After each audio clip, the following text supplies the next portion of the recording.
national government palpak. Kada taon na lang, ganito yung nararanasan natin. Nakakapikon na eh. Alam ko, hindi nyo naman gusto to eh. Kaya lang, wala kayong choice.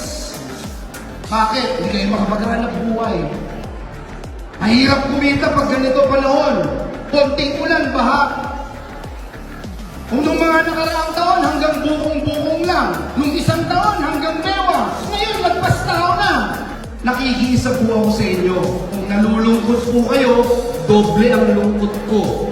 At sisiguruhin ko, ilang araw mula ngayon, maririnig niyo ulit yung tinig ko dun sa Senado dahil may tatamaan ho sa lahat ng nangyayari nito.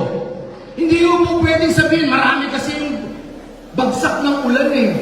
Kaya yung mga ginawa naming infrastructure,